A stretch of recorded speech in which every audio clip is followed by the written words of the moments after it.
जो लोग महाराष्ट्र से परिचित होंगे उन्हें पता होगा कि वहां पर जब जय भवानी कहते हैं तो जय शिवाजी का बुलंद नारा लगता है। जय भवानी, जय भवानी, जय भवानी, जय भवानी। आज हम यहां पर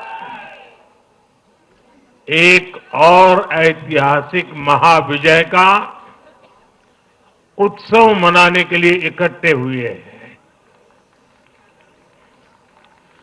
आज महाराष्ट्र में विकासवाद की जीत हुई है। महाराष्ट्र में सुशासन की जीत हुई है। महाराष्ट्र में सच्चे सामाजिक न्याय की विजय हुई है। और साथियों, आज महाराष्ट्र में झूठ, छल, फरेब बुरी तरह हारा है।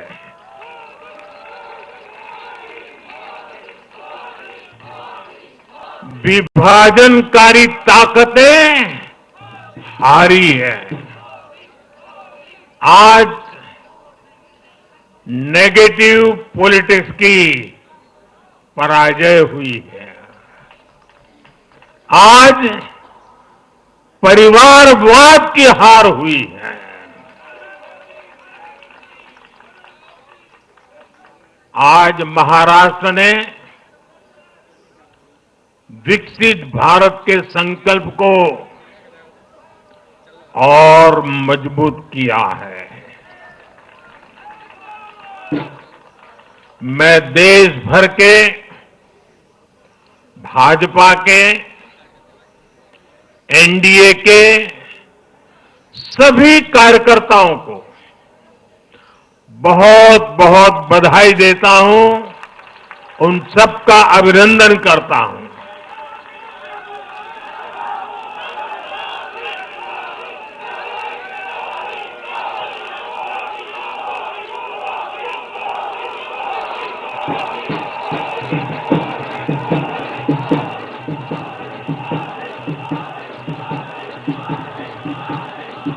मैं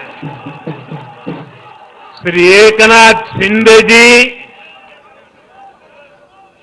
मेरे परम मित्र देवेंद्र फडणवीस जी, भाई अजित पवार जी, उन सब की भी भूरी भूरी प्रशंसा करता हूं। साथियों, आज देश के अनेक राज्यों में उपचुनावों के भी नतीजे आए हैं।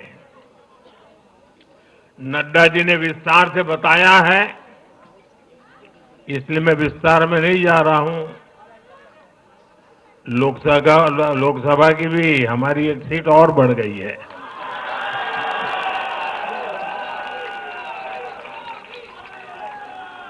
यूपी, उत्तराखंड और राजस्थान ने भाजपा को जमकर समर्थन दिया है।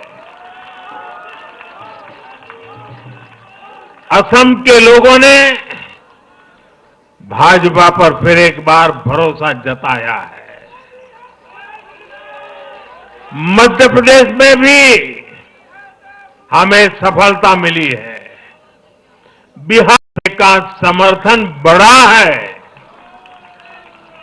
ये दिखाता है कि देश अब सिर्फ और सिर्फ विकास चाहता है। मैं महाराष्ट्र के मतदाताओं का, हमारे युवाओं का विशेषकर माताओं बहनों का,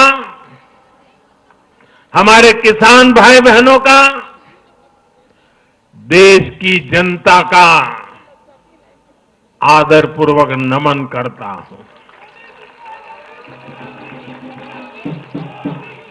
साथियों, मैं झारखंड की जनता को भी नमन करता हूं। झारखंड के तेज विकास के लिए हम अब और ज्यादा मेहनत से काम करेंगे और इसमें भाजपा का एक एक कार्यकर्ता अपना हर प्रयास करेगा। साथियों, छत्रपती शिवाजी महाराजांच्या महाराष्ट्राने आज दाखवून दिले तुष्टीकरणाचा सामना कसा करायचा।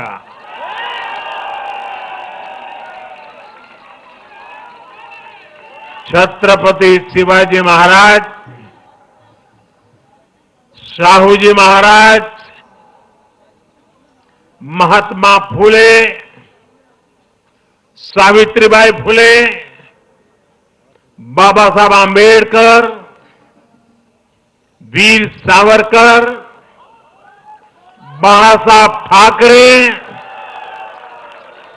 ऐसे महान व्यक्तित्वों की धरती ने इस बार पुराने सारे रिकॉर्ड तोड़ दिए।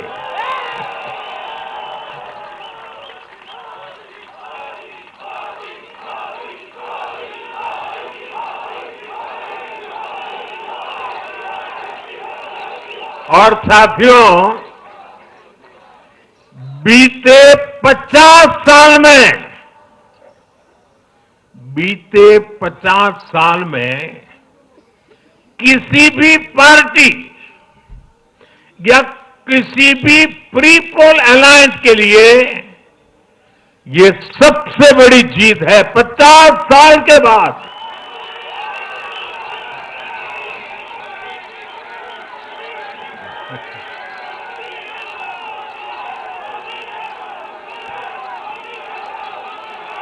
और एक महत्वपूर्ण बात मैं बताता हूं, ये लगातार तीसरी बार है जब भाजपा के नेतृत्व में किसी गठबंधन को लगातार महाराष्ट्र ने आशीर्वाद दिए हैं, विजयी बनाया है। और ये लगातार तीसरी बार है जब भाजपा महाराष्ट्र में सबसे बड़ी पार्टी बनकर उभरी है।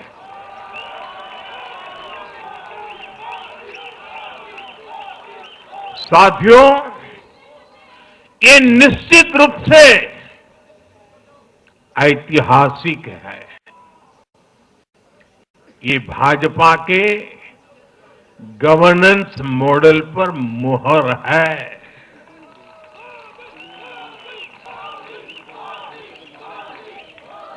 अकेले भाजपा को ही कांग्रेस और उसके सभी सहयोगियों से कहीं अधिक सीटें महाराष्ट्र के लोगों ने दी है। ये दिखाता है कि जब सुशासन की बात आती है तो देश सिर्फ और सिर्फ भाजपा पर और एनडीए पर भरोसा करता है।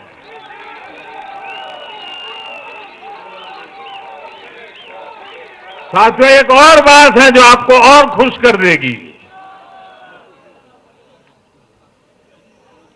महाराष्ट्र देश का छठा राज्य है जिसने भाजपा को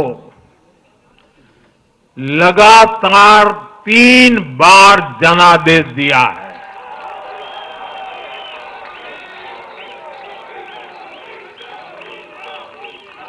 इससे पहले गोवा, गुजरात, छत्तीसगढ़, हरियाणा और मध्य प्रदेश में हम लगातार 3 बार जीत चुके हैं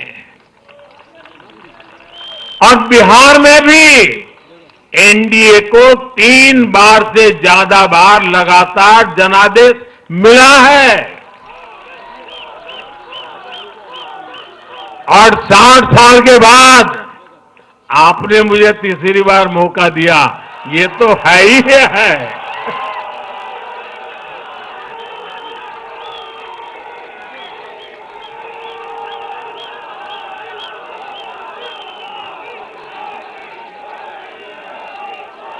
ये जनता का हमारे सुशासन के मॉडल पर विश्वास है और इस विश्वास को बनाए रखने में हम कोई कोर कसर बाकी नहीं रखेंगे। साथियों, मैं आज महाराष्ट्र की जनता जनार्दन का विशेष अभिनंदन करना चाहता हूं। लगातार तीसरी बार स्थिरता को चुनना ये महाराष्ट्र के लोगों की सूझबूझ को दिखाता है। हां, बीच में जैसा भी नड्डा जी ने विस्तार से कहा था, कुछ लोगों ने धोखा करके अस्थिरता पैदा करने की कोशिश की, लेकिन महाराष्ट्र ने उनको नकार दिया है और उस पाप की सजा मौका मिलते ही दे दी है।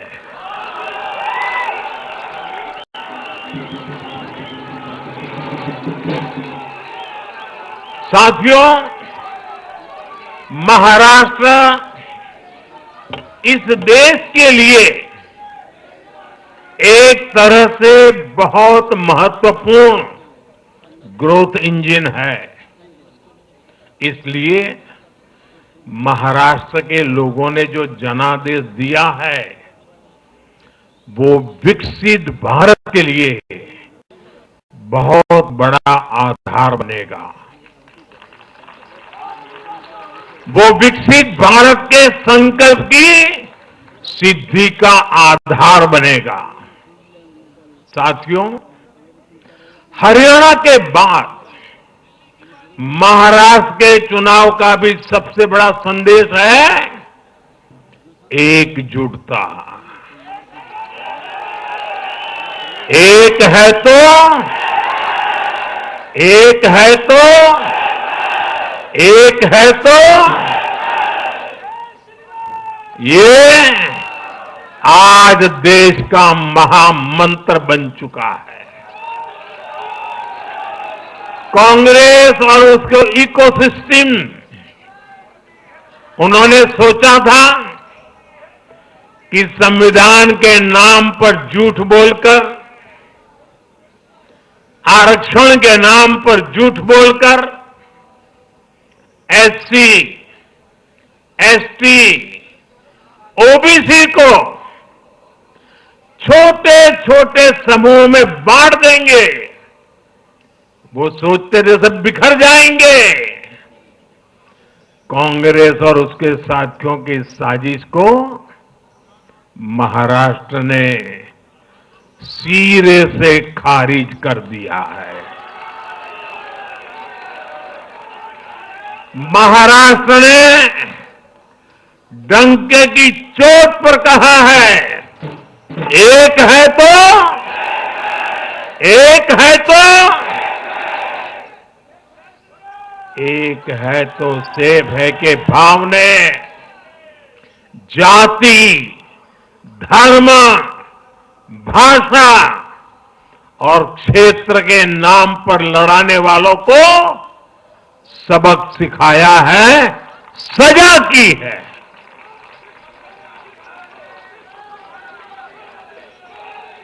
आदिवासी भाई बहनों ने भी भाजपा एनडीए को वोट दिया। ओबीसी भाई बहनों ने भी भाजपा एनडीए को वोट दिया। मेरे दलित भाई बहनों ने भी भाजपा एनडीए को वोट दिया। समाज के हर वर्ग ने भाजपा एनडीए को वोट दिया। ये कांग्रेस और इंडी गठबंधन के उस पूरे इकोसिस्टम की सोच पर करारा प्रहार है जो समाज को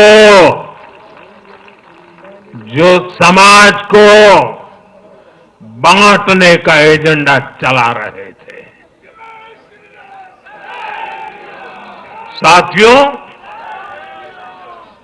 महाराष्ट्र ने एनडीए को इसलिए भी प्रचंड जनादेश दिया है क्योंकि हम विकास और विरासत दोनों को साथ लेकर चलते हैं। महाराष्ट्र की धरती पर इतनी विभूतियां जन्मी है। बीजेपी और मेरे लिए छत्रपति शिवाजी महाराज आराध्य पुरुष है।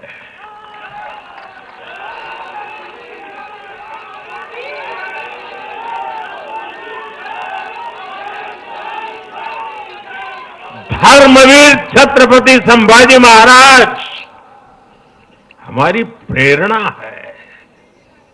हमने हमेशा बाबा साहब आंबेडकर, महात्मा फूले, सावित्रीबाई फूले, इनके सामाजिक न्याय के विचार को माना है।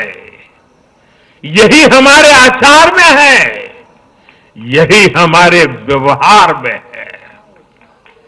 साथियों, लोगों ने मराठी भाषा के प्रति भी हमारा प्रेम देखा है।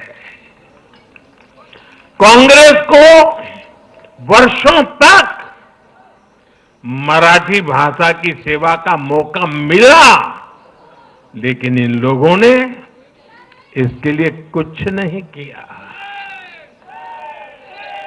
हमारी सरकार ने मराठी को क्लासिकल लैंग्वेज का दर्जा दिया। मातृभाषा का सम्मान, संस्कृतियों का सम्मान और इतिहास का सम्मान हमारे संस्कार में है, हमारे स्वभाव में है।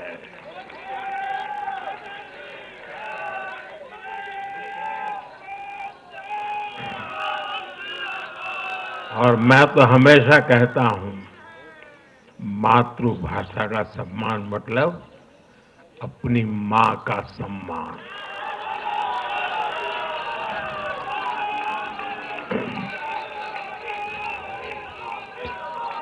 और इसलिए मैंने विकसित भारत के निर्माण के लिए लाल किले की प्राचीर से पंच प्राणों की बात की। हमने इसमें विरासत पर गर्व को भी शामिल किया। जब भारत विकास भी और विरासत भी इसका संकल्प लेता है तो पूरी दुनिया इसे देखती है। आज विश्व हमारी संस्कृति का सम्मान करता है। क्यों? क्योंकि हम इसका सम्मान करते हैं। अब अगले 5 साल में महाराष्ट्र विकास भी विरासत भी के इसी मंत्र के साथ तेज गति से आगे बढ़ेगा। साथियों, इंडी वाले देश के बदले मिजाज को नहीं समझ पा रहे हैं।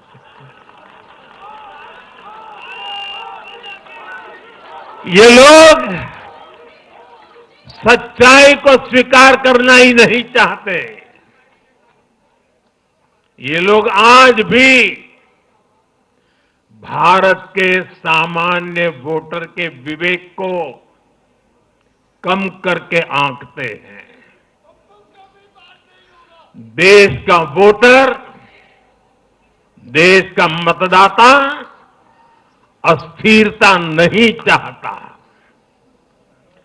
देश का वोटर नेशन फर्स्ट की भावना के साथ है।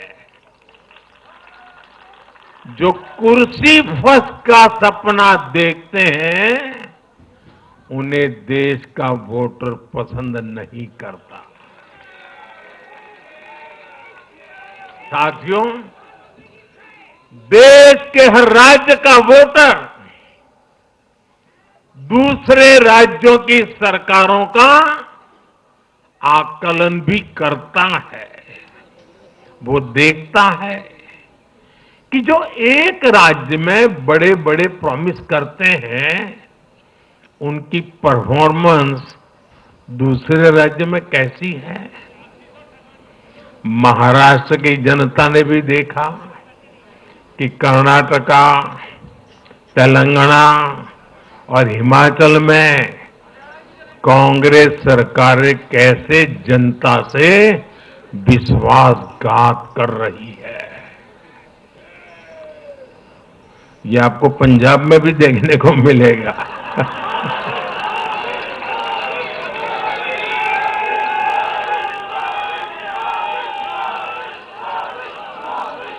जो वादे महाराष्ट्र में किए गए, उनका हाल दूसरे राज्यों में क्या है। इसलिए कांग्रेस के पाखंड को जनता ने खारिज कर दिया है। कांग्रेस ने जनता को गुमराह करने के, इसके लिए जो दूसरे राज्यों के अपने मुख्यमंत्री तक मैदान में उतारे, तब भी इनकी चाल सफल हो नहीं पाई। इनके ना तो झूठे वादे चले और ना ही खतरनाक एजेंडा चला। साथियों, आज महाराष्ट्र के जनादेश का एक और संदेश है। पूरे देश में सिर्फ और सिर्फ एक ही संविधान चलेगा।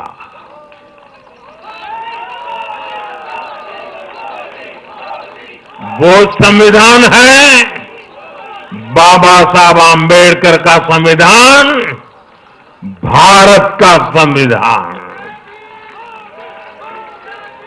जो भी सामने या पर्दे के पीछे देश में दो संविधान की बात करेगा, उसको देश पूरी तरह से नकार देगा। कांग्रेस और उसके साथियों ने जम्मू कश्मीर में फिर से आर्टिकल 370 की दीवार बनाने का प्रयास किया।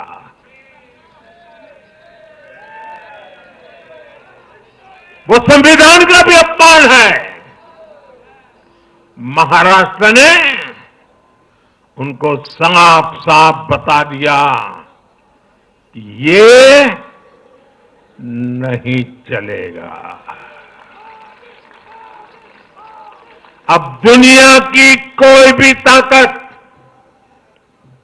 और मैं कांग्रेस वालों को कहता हूं, कान खोल के सुन लो,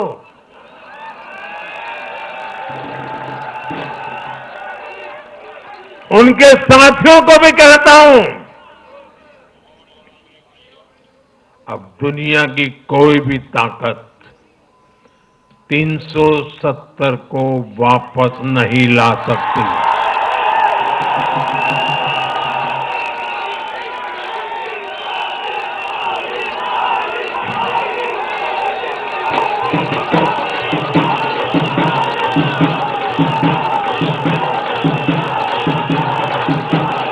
साथियों, महाराष्ट्र के इस चुनाव ने इंडी वालों का या अगाड़ी वालों का दो मुहा चेहरा भी देश के सामने खोल करके रख दिया है। हम सब जानते हैं बाला साहब ठाकरे का इस देश के लिए, समाज के लिए बहुत बड़ा योगदान रहा है। कांग्रेस ने सत्ता के लालच में उनकी पार्टी के एक धड़े को साथ में तो ले लिया, तस्वीरें भी निकाल दी, लेकिन कांग्रेस का कोई नेता बाला साहब ठाकरे की नीतियों की कभी भी प्रशंसा नहीं कर सकती। और इसलिए मैंने अगाड़ी में कांग्रेस के साथी दलों को चुनौती दी थी कि वो कांग्रेस से बाला साहब ठाकरे की नीतियों की तारीफ में कुछ शब्द जरा बुलवा करके दिखाएं। आज तक वो ये नहीं कर पाए हैं। मैंने दूसरी चुनौती वीर सावरकर जी को लेकर के दी थी। कांग्रेस के नेतृत्व ने लगातार पूरे देश में वीर सावरकर का अपमान किया है, उन्हें गालियां दी है। महाराष्ट्र में वोट पाने के लिए इन लोगों ने टेम्पररी वीर सावरकर जी को जरा टेम्पररी गाली देना उन्होंने बंद किया है। लेकिन वीर सावरकर के तप त्याग के लिए उनके मुंह से एक बार भी सत्य नहीं निकला, और यही इनका दो मुहापन है। ये दिखाता है कि उनकी बातों में कोई दम नहीं है। उनका मकसद सिर्फ और सिर्फ वीर सावरकर को बदनाम करना है। साथियों, भारत की राजनीति में अब कांग्रेस पार्टी परजीवी बनकर रह गई है।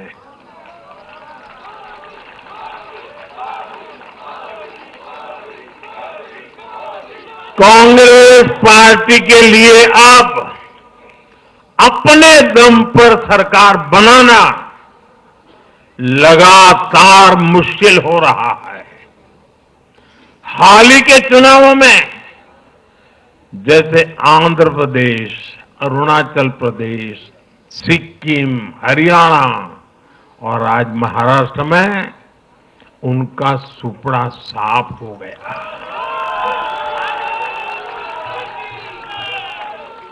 कांग्रेस की घिसी पीटी विभाजनकारी राजनीति फेल हो रही है, लेकिन फिर भी कांग्रेस का अहंकार देखिए। उसका अहंकार 7वें आसमान पर है। सच्चाई ये है कि कांग्रेस अब एक परजीवी पार्टी बन चुकी है।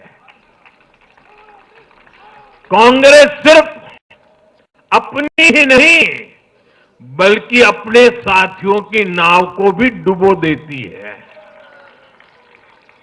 आज महाराष्ट्र में भी हमने यही देखा है।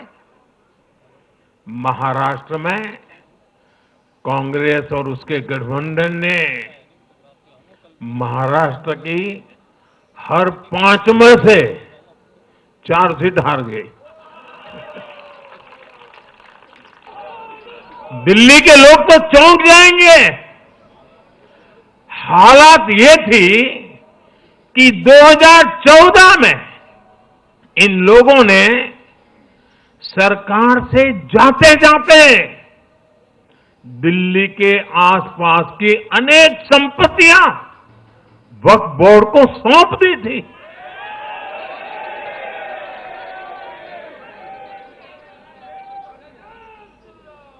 बाबा साहब आम्बेडकर जी ने जो संविधान हमें दिया है ना, जिस संविधान की रक्षा के लिए हम प्रतिबद्ध है, संविधान में वक्फ कानून का कोई स्थान ही नहीं है। लेकिन फिर भी कांग्रेस ने तुष्टीकरण के लिए वक्फ बोर्ड जैसी व्यवस्था पैदा कर दी। ये इसलिए किया गया वोट बैंक बढ़ सके, सच्ची पंथ निरपेक्षता को कांग्रेस ने एक तरह से मृत्यु दंड देने की कोशिश की है।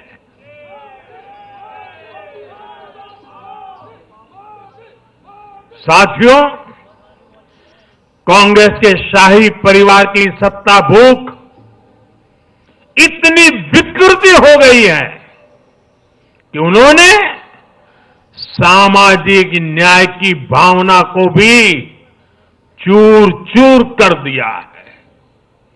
एक समय था जब कांग्रेस के नेता इंदिरा जी समेत खूब जात पात के खिलाफ बोलते थे, पब्लिकली लोगों को समझाते थे, एडवर्टाइजमेंट छापते थे। लेकिन आज यही कांग्रेस और कांग्रेस का एक परिवार खुद की सत्ता भूख को शांत करने के लिए जातिवाद का जहर फैला रहा है।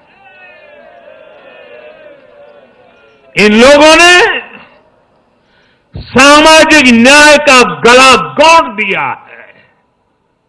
साथियों, एक परिवार की सत्ता भूख इतने चरम पर है कि उन्होंने खुद की पार्टी को ही खा लिया है।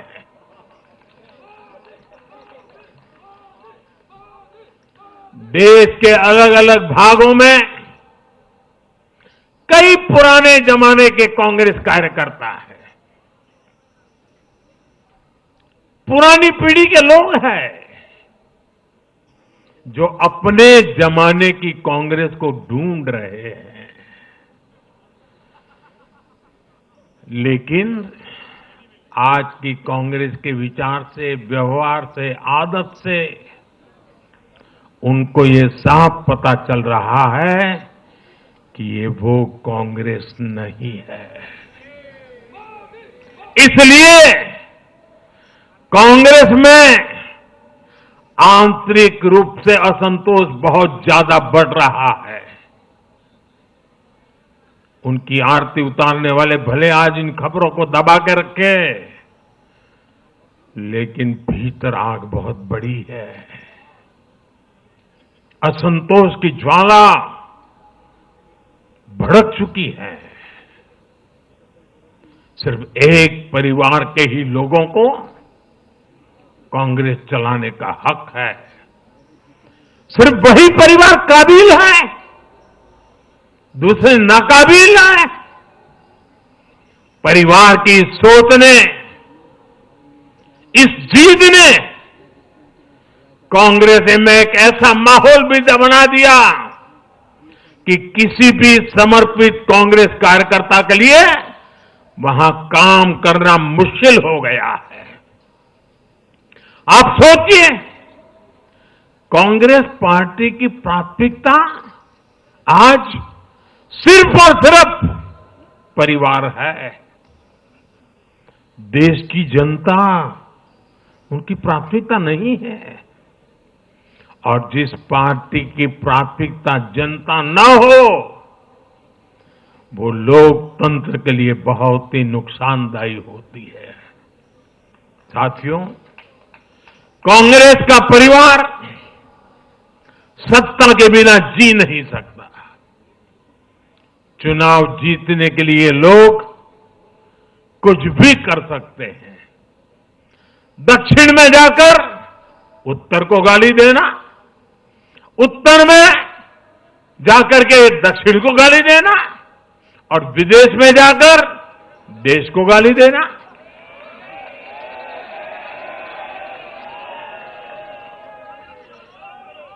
और अहंकार इतना कि ना किसी का मान, ना किसी की मर्यादा, और खुलेआम झूठ बोलते रहना, हर दिन एक नया झूठ बोलते रहना। यही कांग्रेस और उसके परिवार की सच्चाई बन गई है। आज कांग्रेस का अर्बन नक्सलवाद भारत के सामने एक नई चुनौती बनकर खड़ा हो गया है। इन अर्बन नक्सलियों का रिमोट कंट्रोल देश के बाहर है और इसलिए सभी को इस अर्बन नक्सलवाद से बहुत सावधान रहना है। आज देश के युवाओं को, हर प्रोफेशनल को कांग्रेस की हकीकत को समझना बहुत जरूरी है। साथियों, जब मैं पिछली बार भाजपा मुख्यालय आया था तो मैंने हरियाणा से मिले आशीर्वाद पर आपसे बात की थी। तब हमें गुरुग्राम जैसे शहरी क्षेत्र के लोगों ने भी अपना आशीर्वाद दिया था। अब आज मुंबई ने, पुणे ने, नागपुर ने, महाराष्ट्र के ऐसे सभी बड़े शहरों ने अपनी स्पष्ट राय रखी है।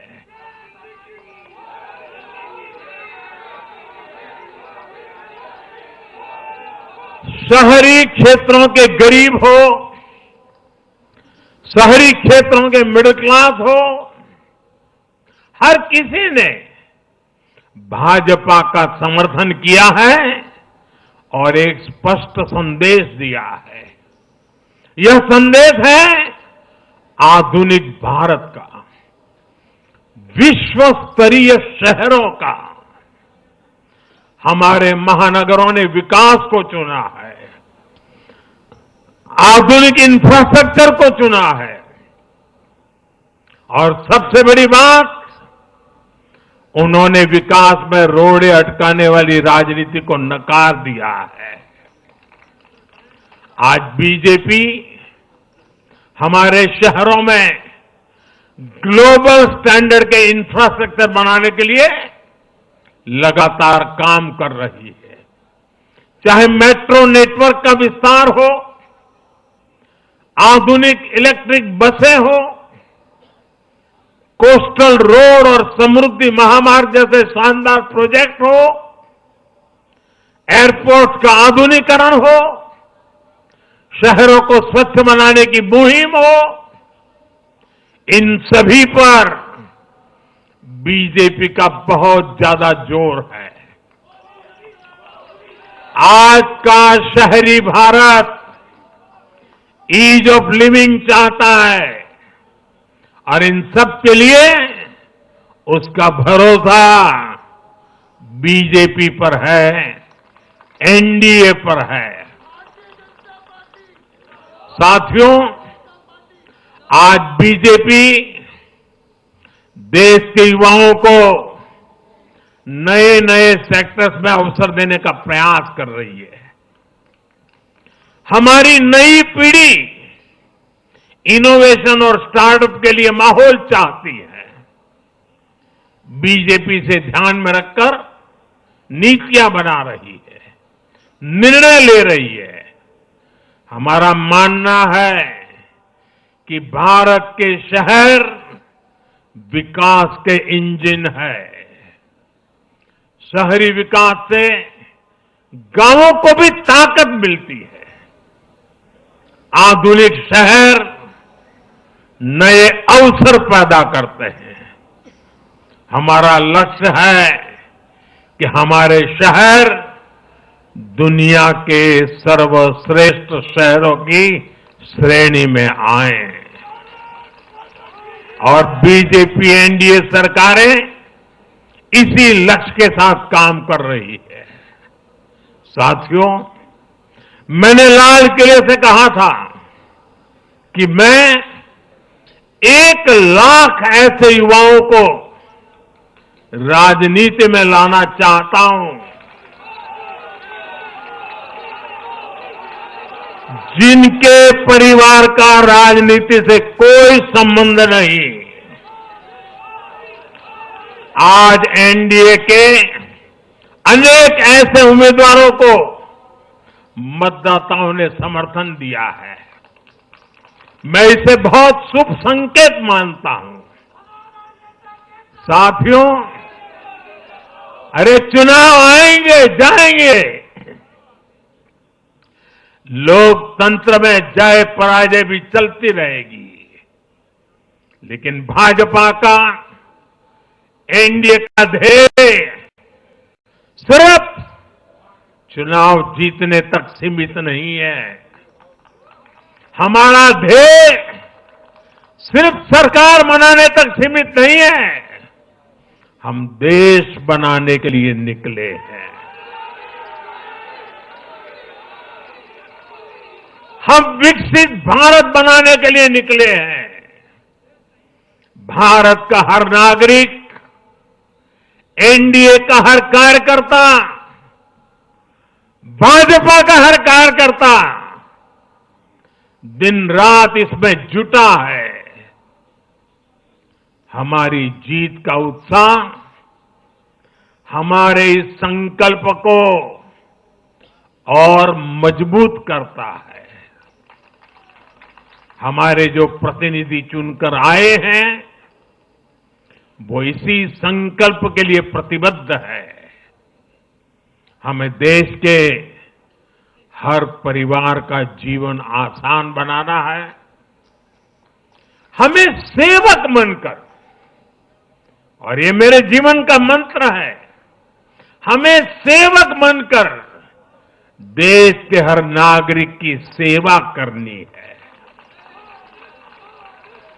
हमें उन सपनों को पूरा करना है जो देश की आजादी के मतवालों ने भारत के लिए देखे थे। हमें मिलकर विकसित भारत का सपना साकार करना है।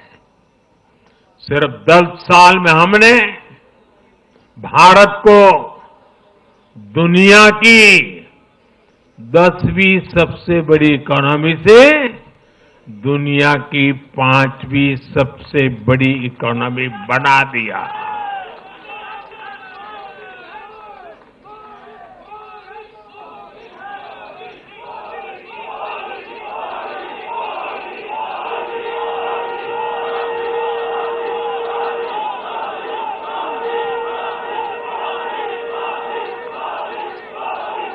किसी को भी लगता अरे मोदी जी 10 में से 5 पर पहुंच गए, अब तो बैठो आराम से।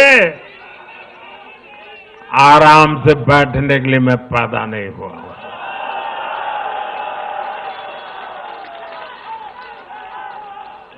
वो दिन दूर नहीं जब भारत दुनिया की 3री सबसे बड़ी अर्थव्यवस्था बन के रहेगा।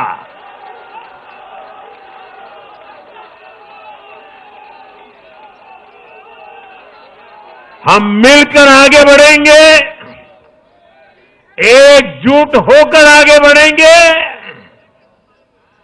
तो हर लक्ष्य पाकर रहेंगे। इसी भाव के साथ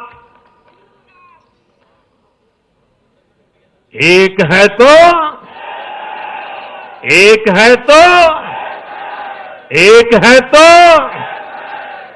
मैं एक बार फिर आप सभी को बहुत बहुत बधाई देता हूं, देशवासियों को बधाई देता हूं, महाराष्ट्र के लोगों को विशेष बधाई देता हूं। मेरे साथ बोलिए, भारत माता की, भारत माता के, भारत माता के, भारत माता के, भारत माता के, वंदे वंदे वंदे वंदे वंदे वंदे वंदे वंदे।